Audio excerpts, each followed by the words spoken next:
ভোটাধিকার হরণ করে রেখেছিল এত বছর। আল্লাহর কাছে শুকরিয়া যে জীবনের প্রথম ভোট দিতে পারলাম। ভোটের সার্বিক পরিস্থিতি মোটামুটি সুষ্ঠুই মনে হলো।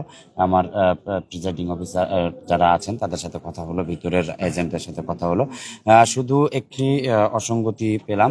আপনারা দেখেছেন যে এই যে কিন্তু কালি, আমাদের যে কালি দিয়েছে অমোচনীয় কালি, এটি কিন্তু শেষ, মানে ভোট দিয়ে বের হওয়ার আগেই কিন্তু এটি অর্ধেক উঠে গিয়েছে। আর আশেপাশে আপনারা দেখতে পাচ্ছেন তারাও আমার সাথে ভোট দিয়েছে, আপনারা দেখেছেন, তাদের কিন্তু হাতে কালি নেই। তো এই ব্যাপারটি আসলে নির্বাচন কমিশনের দৃষ্টিগোচর কতটুকু হয়েছে জানি না। তারা আমাদের আশ্বস্ত করেছিলেন যে তারা এটি থাইল্যান্ড থেকে অর্ডার করে কালি এনেছেন, এটি আসলে আর উঠবে না। তো আমরা দেখেছি যে আমরা অন্যান্য যে জাতীয় ইলেকশনগুলোতে জানি যে তারা কিন্তু বাইরে থেকে কালি অর্ডার করে আনে, সেটি কিন্তু 2 দিন 3 দিনের মধ্যে আর কালিটা ওঠে না। এখানে তারা ওই কালি কেন আনতে পারলেন না, এটি তাদের এটি আমরা জানতে চাইবো, আপনারাও জানতে চাইবেন। তবে এছাড়া আমরা আশাবাদী যে শিক্ষার্থীরা একটি যেভাবে স্বতঃস্ফূর্তভাবে ভোট দিচ্ছে, একটি সুন্দর সুষ্ঠু নির্বাচন হবে, একটি অংশগ্রহণমূলক নির্বাচন হতে যাচ্ছে। আমরা আশা করব যে এখানে ইলেকশন ইঞ্জিনিয়ারিং এর কোনো প্রোগ্রাম হবে না। আমরা একটি শিক্ষার্থী বান্ধব একটি পরিবেশে শিক্ষার্থীরা তাদের প্রতিনিধি নির্বাচন করে নেবেন। আমাদের শ্রদ্ধেয় শিক্ষকরা যারা নির্বাচন কমিশনের দায়িত্বে আছেন তাদেরকে আমরা আহ্বান জানাচ্ছি, আপনারা আমাদের এই 17 বছরের যে ক্ষুধা, একটি সুষ্ঠু নির্বাচনের ক্ষুধা, এই ক্ষুধা নিবারণ করবেন।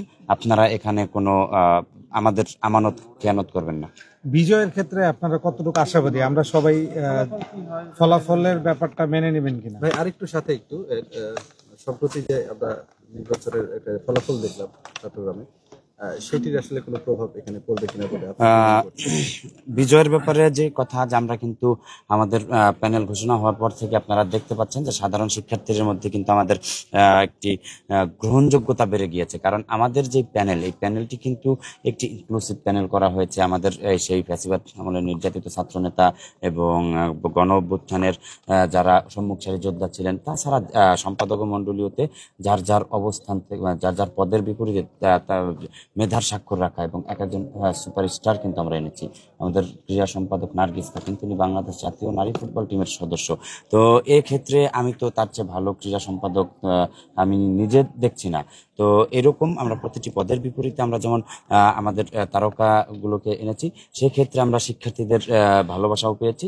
আমরা আশাবাদী আমাদের পক্ষে রেজাল্টটি আসবে।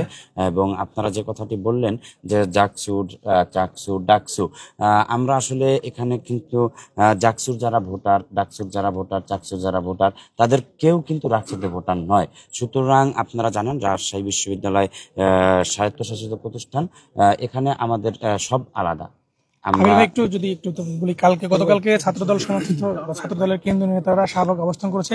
চাকসু নির্বাচনের ভোট কারচুপি, পাশাপাশি ডাকসুতেও আমরা দেখছি ভোট কারচুপির বিষয়টি এনেছেন।